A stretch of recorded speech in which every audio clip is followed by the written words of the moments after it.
Baiklah, Assalamualaikum warahmatullahi wabarakatuh. Perkenalkan, nama saya Luis Gustavo Algofur dari Offering A 2018. Di sini saya adalah anggota dari kelompok 6 penilaian pendidikan IPA yang akan menjelaskan mengenai revisi taksonomi Bloom. Baiklah, langsung saja kita ke materi. Taksonomi Bloom merupakan struktur hierarki atau bertingkat yang mengidentifikasikan keterampilan berpikir mulai dari jenjang yang rendah hingga jenjang yang sangat tinggi. Taksonomi Bloom berawal dari pemikiran dan penelitian seorang psikolog pendidikan yang berasal dari Amerika Serikat, yakni Benjamin S. Bloom pada tahun 1950-an. Nah, kemudian Benjamin S. Bloom ini mengatakan bahwa evaluasi hasil belajar di sekolah sebagian besar butir soal yang diajukan hanya berupa soal hafalan, yang mana soal hafalan adalah kategori soal yang memiliki tingkatan paling rendah dalam berpikir. Kemudian taksonomi Bloom menyebutkan bahwasannya tujuan pendidikan itu ada tiga domain.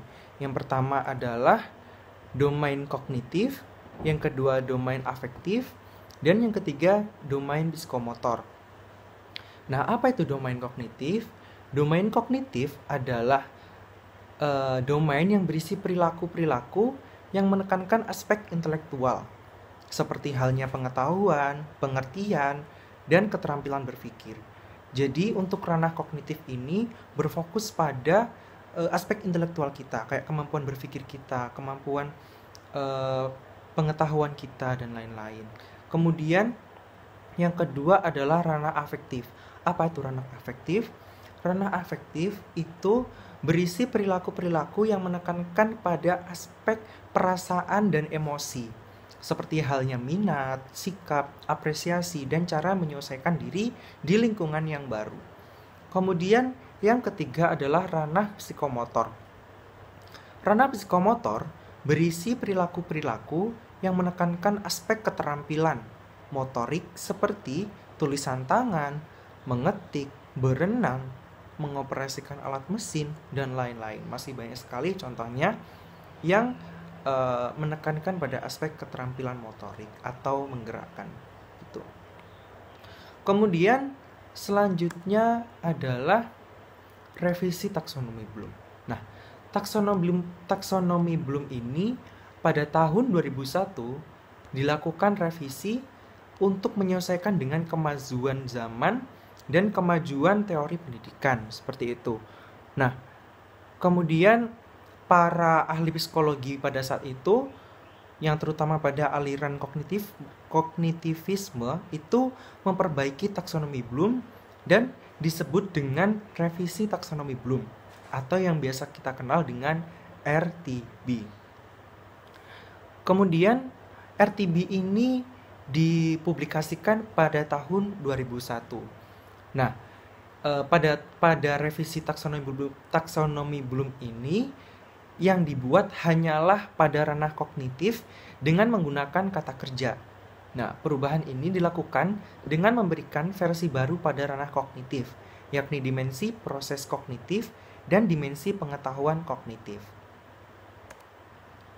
Nah, di sini ada tabel perbandingan taksonomi Bloom dan revisinya pada ranah kognitif. Nah, tadi kan saya jelaskan bahwasanya ada dimensi pengetahuan kognitif dan dimensi proses kognitif. Nah, yang termasuk kategori dimensi pengetahuan kognitif diantaranya adalah pengetahuan faktual, pengetahuan konseptual, pengetahuan prosedural, dan pengetahuan metakognitif. Sedangkan pada dimensi proses kognitif itu ada 6 tingkatan, yang mana ada C1 sampai dengan C6. Yang pertama ini akan saya tunjukkan dahulu apa sih perbedaan yang mendasar pada taksonomi Bloom dan revisi taksonomi Bloom. Di sini dapat kita lihat bahwasanya pada taksonomi Bloom masih menemukan kata pengetahuan, pemahaman, penerapan, analisis, sintesis, dan evaluasi. Sedangkan pada revisi taksonomi Bloom adalah mengingat, memahami, mengaplikasikan, menganalisis, mengevaluasi, dan mengkreasi. Yang mana pada taksonomi Bloom maupun revisi taksonomi Bloom, mengingat, memahami, mengaplikasikan itu merupakan kategori low order thinking skill, dan mulai menganalisis, mengevaluasi, dan mengkreasi itu merupakan high order thinking skills. Yang pertama akan saya jelaskan dulu kategori C1 atau mengingat. Mengingat atau remembering merupakan pengambilan pengetahuan yang relevan dari memori jangka panjang, termasuk di dalamnya mengenali dan menuliskan atau menyebutkan. Mengingat merupakan proses kognitif yang paling rendah tingkatannya. Jadi C1 itu yang paling bawah tingkatannya ya. Paling rendah intinya dalam kemampuan berpikir. Nah, kemudian yang kedua adalah kategori C2 atau memahami. Nah, memahami yakni mengkonstruksi makna atau pengertian berdasarkan pengetahuan awal yang telah dimiliki oleh siswa, mengaitkan informasi yang baru dengan pengetahuan yang telah dimiliki, atau mengintegrasikan pengetahuan yang baru ke dalam skema yang telah ada dalam pemikiran siswa. Siswa dikatakan memahami apabila mereka mampu untuk membangun makna dari pesan instruksional termasuk lisan, tulisan, dan grafis komunikasi serta materi yang ingin disampaikan. Nah, proses kognitif dalam kategori memahami termasuk diantaranya menafsirkan, kemudian mencontohkan, mengklasifikasi, meringkas, menyimpulkan, membandingkan, dan menjelaskan.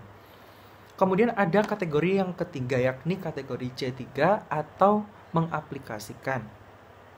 Mengaplikasikan atau applying merupakan penerapan atau menggunakan prosedur untuk melakukan latihan atau memecahkan masalah yang berhubungan erat dengan pengetahuan prosedural.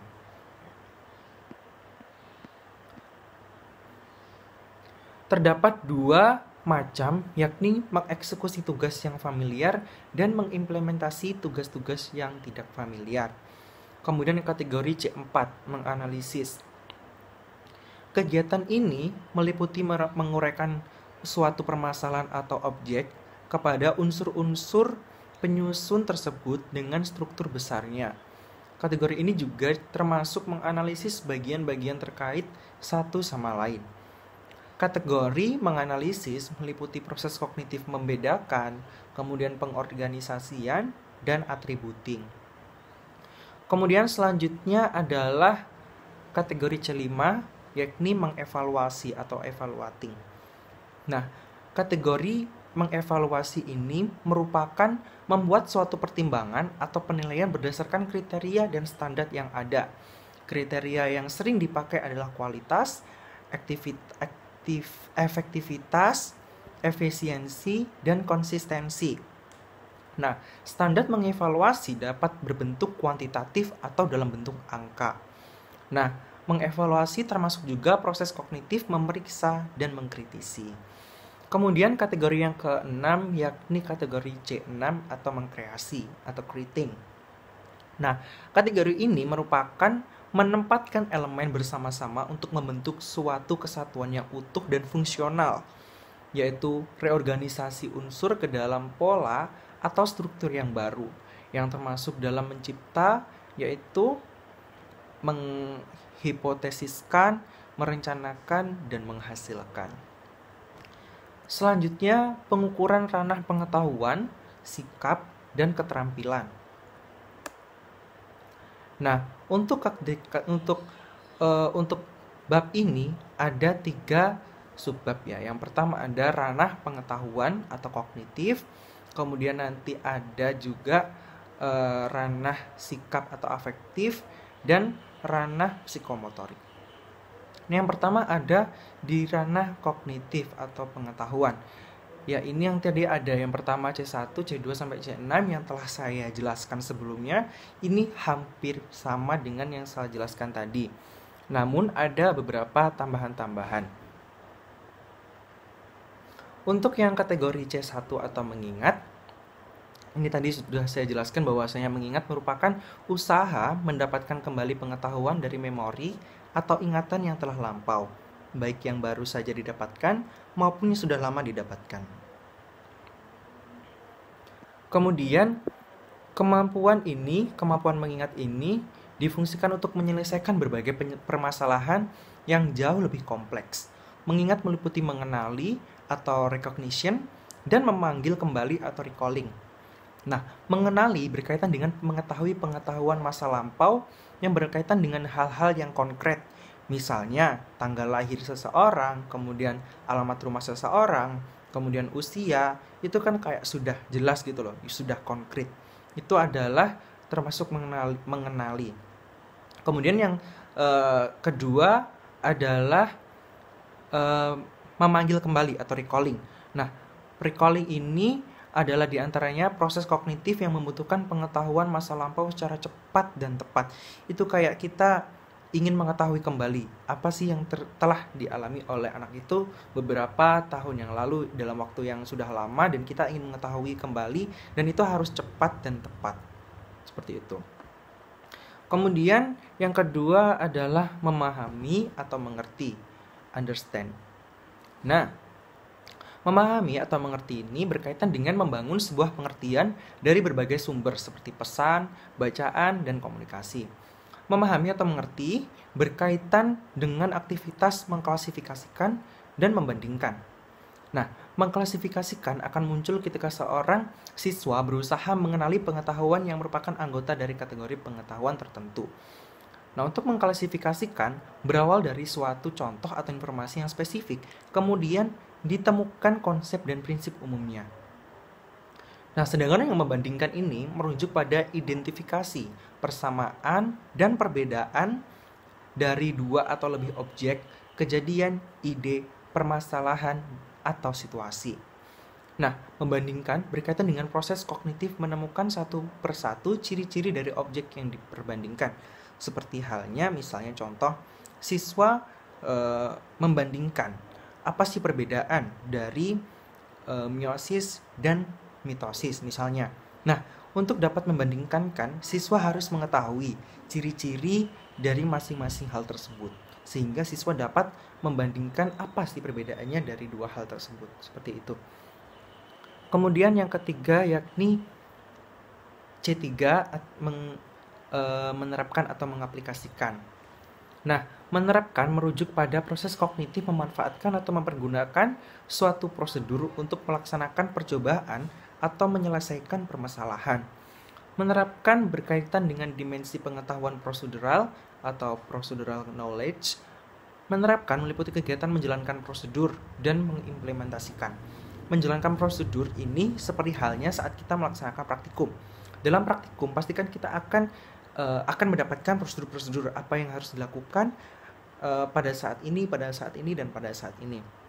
Nah, ketika kita melaksanakan prosedur tersebut, artinya kita telah memanfaatkan atau mempergunakan suatu prosedur tersebut untuk melaksanakan suatu percobaan. Jadi, menerapkan ini terdapat di kategori C3.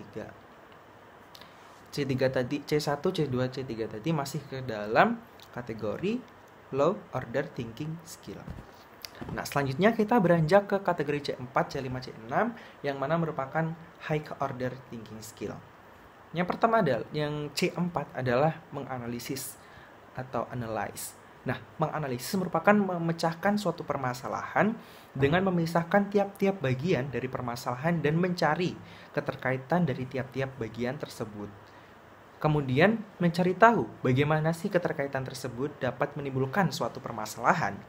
Nah, kemampuan menganalisis merupakan jenis kemampuan yang banyak dituntut dari kegiatan pembelajaran di dalam sekolah-sekolah. Nah, berbagai mata pelajaran menuntut siswa untuk memiliki kemampuan menganalisis dengan baik. Kemudian tuntutan terhadap siswa untuk memiliki kemampuan ini seringkali cenderung lebih penting daripada dimensi kognitif yang lainnya seperti mengevaluasi dan menciptakan. Padahal tingkatannya sendiri menganalisis itu masih di C4. Belum ada yang lebih tinggi lagi yakni C5 dan C6. Tapi sekolah-sekolah lebih banyak menuntut siswa itu dapat menganalisis daripada mengevaluasi dan mengkreasi. Kemudian selanjutnya, kegiatan pembelajaran sebagian besar mengarahkan siswa untuk mampu membedakan fakta dan pendapat, menghasilkan kesimpulan dari suatu informasi pendukung. Hal ini memerlukan analisis yang bagus. Nah, menganalisis berkaitan dengan proses kognitif memberi atribut atau attributing dan mengorganisasikan atau organizing. Memberi atribut akan muncul apabila siswa menemukan permasalahan dan kemudian memerlukan kegiatan membangun ulang hal yang menjadi permasalahan tersebut. Nah, kegiatan ini mengarahkan siswa pada informasi-informasi asal mula dan alasan suatu hal ditemukan dan diciptakan. Nah, siswa pada fase ini akan mengerti mengapa sih suatu hal itu diciptakan atau dibuat seperti itu. Jadi diperlukan analisis terlebih dahulu. Nah, kemudian meranjak ke C5, yakni evaluasi atau evaluate. Nah, evaluasi berkaitan dengan proses kognitif memberikan penilaian berdasarkan kriteria dan standar yang sudah ada, yang telah saya jelaskan tadi. Nah, kriteria yang biasanya digunakan adalah kualitas, efektivitas, efisiensi, dan konsistensi. Perbedaan antara penilaian yang dilakukan dengan siswa, penilaian yang merupakan evaluasi adalah pada standar dan kriteria yang dibuat oleh siswa. Jika standar atau kriteria yang dibuat mengarah pada keefektifan hasil yang didapatkan dibandingkan dengan perencanaan dan keefektifan prosedur yang digunakan, maka apa yang dilakukan siswa merupakan kegiatan dari evaluasi. Nah, evaluasi sendiri meliputi mengecek atau checking dan mengkritisi atau critiquing. Nah, mengecek mengarah pada kegiatan pengujian hal-hal yang tidak konsisten atau kegagalan dari suatu operasi atau produk. Nah, mengkritisi mengarah pada penilaian suatu produk atau operasi berdasarkan pada kriteria pada kriteria dan standar eksternal. Kemudian tingkatan yang paling tinggi yakni mengkreasi atau mencipta atau create. Nah, menciptakan meliputi menggeneralisasikan atau generating dan memproduksi atau producing. Menggeneralisasi merupakan kegiatan mempresentasikan permasalahan dan penemuan alternatif hipotesis yang diperlukan. Kemudian menggeneralisasi ini berkaitan dengan berpikir divergen yang merupakan inti dari berpikir kreatif. Memproduksi mengarah pada perencanaan untuk menyelesaikan permasalahan yang diberikan. Memproduksi berkaitan erat dengan dimensi pengetahuan yang lain, yaitu pengetahuan faktual, pengetahuan konseptual, pengetahuan prosedural, dan pengetahuan metakognisi. Jadi, untuk mengkreasi ini diperlukan yang erat pengetahuan kognitif, seperti yang telah saya jelaskan di atas tadi. Nah, kemudian selanjutnya ada ranah sikap atau afektif. Nah, ranah afektif adalah ranah yang berkaitan dengan sikap dan nilai. Ranah afektif menurut Cradwell, Bloom, dan Maisa dibedakan menjadi 5 jenjang. Dari jenjang dasar atau sederhana sampai jenjang yang lebih kompleks, yaitu sebelum ke sana saya akan tunjukkan terlebih dahulu kata-kata kerja operasional atau KKO dari kognitif. Di sini bisa saudara-saudara melihat sendiri apa saja sih kata-kata kerja yang digunakan pada ranah kognitif ini dalam pembuatan soal nantinya. Nanti bisa dijeda ya, bisa dilihat sendiri. Kemudian selanjutnya yang kedua ini pada ranah sikap atau afektif. Saya lanjutkan yang tadi, dibedakan menjadi 5 jenjang. Nah, jenjang yang pertama itu adalah receiving atau menerima. Nah, menerima merupakan kepekaan seseorang dalam menerima rangsangan atau stimulus dari luar yang datang kepada dirinya, baik dalam bentuk masalah, situasi, gejala, dan lain-lain. Misalnya, kesadaran dan keinginan untuk menerima stimulus dari siswa tersebut. Kemudian yang kedua adalah responding. Responding atau menanggapi. Responding atau menanggapi adalah kemampuan yang dimiliki oleh siswa atau seseorang untuk mengikutsertakan dirinya secara aktif dalam fenomena tertentu dan membuat reaksi terhadapnya. Nah, jadi responding ini kayak respon seseorang dalam menanggapi sesuatu gitu loh. Misalkan ada seseorang yang membutuhkan bantuan. Nah, bagaimana sih respon seseorang ini? kayak gitu. Jadi dia memiliki respon atau enggak, responnya bagaimana, entah responnya mau menolong atau responnya enggak, itu adalah respon yang diterima oleh seseorang, yaitu responding. Kemudian yang ketiga ada valuing atau menilai, artinya memberikan nilai atau memberikan penghargaan terhadap suatu kegiatan, sehingga apabila kegiatan itu tidak dikerjakan akan membawa kerugian atau penyesalan. Nah, di sini seseorang akan memberikan penghargaan terhadap sesuatu, menilai bagaimana sih bentuknya ini baik atau enggak. Kemudian apabila kegiatan itu tidak dikerjakan akan berdampak apa seperti itu pada dirinya, membawa penyesalan kah, kerugian kah atau enggak seperti itu. Jadi menilai sesuatu yang ada. Kemudian yang keempat adalah organization atau mengatur, artinya mempertemukan perbedaan nilai sehingga terbentuk nilai baru yang universal yang membawa pada perbaikan umum.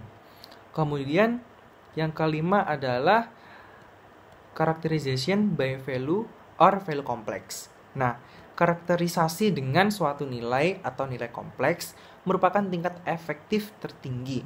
Maksud saya tingkat afektif tertinggi. Jadi dia tingkatannya paling tinggi gitu. Nah, siswa atau seseorang memiliki sistem nilai yang telah mengontrol tingkah lakunya sehingga membentuk karakteristiknya, kayak gitu. Jadi apa sih yang siswa tuh mampu mengontrol dirinya, nggak mengontrol tingkah lakunya. Jadinya kalau tingkah laku itu kan kalau dilakukan terus menerus akan menjadi karakter. Nah, dari karakter itu dapat dinilai bagaimana sih kebiasaan atau cara mengontrol siswa ketika mendapatkan sesuatu seperti itu. Kemudian ranah yang ketiga yakni ranah sebelumnya ini kata kerja operasional dalam dimensi afektif itu ada perbedaan-perbedaan ya daripada yang kognitif tadi. Jadi bisa dibaca sendiri. Ini nanti bisa dijeda videonya. Nah, ini nanti juga berkaitan dengan pembuatan soal.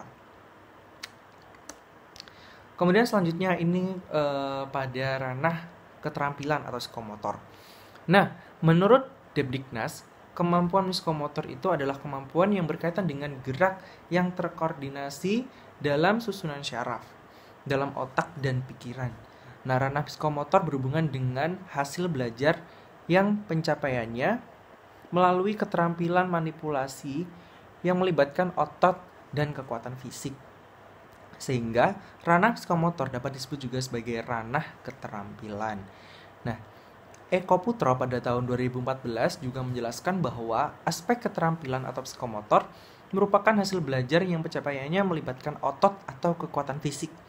Nah, hasil belajar dalam ranah psikomotor tampak dalam bentuk keterampilan-keterampilan atau yang biasa kita sebut dengan skills dan kemampuan bertindak individu. Dari beberapa pendapat yang telah dipaparkan, dapat disimpulkan bahwa ranah keterampilan atau psikomotorik ini berkenaan kemampuan melakukan sesuatu kegiatan yang berkaitan dengan gerak fisik atau olah tangan. Jadi kan tadi sudah dicontohkan ya di awal-awal untuk contoh dari ranah psikomotorik ini diantaranya adalah kayak menulis, kemudian berenang, kemudian berlari, kemudian mengetik. Skills itu juga bisa diartikan sebagai kayak keterampilan dia kayak gitu. Keterampilannya misal dia bisa menari, bisa bernyanyi, juga bisa dance dan lain-lain itu. Baik, sekian penjelasan dari saya mengenai revisi taksonomi Bloom dan nilai-nilai yang ada pada revisi taksonomi Bloom pada ranah kognitif, afektif, dan psikomotorik. Kurang lebihnya saya mohon maaf.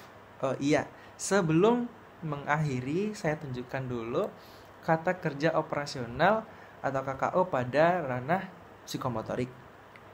Di sini bisa dibaca sendiri. Ini juga berkaitan dengan pembuatan soal-soal gitu ya. Nah, baiklah, sekian penjelasan dari saya. Kurang lebihnya saya mohon maaf. Wassalamualaikum warahmatullahi wabarakatuh.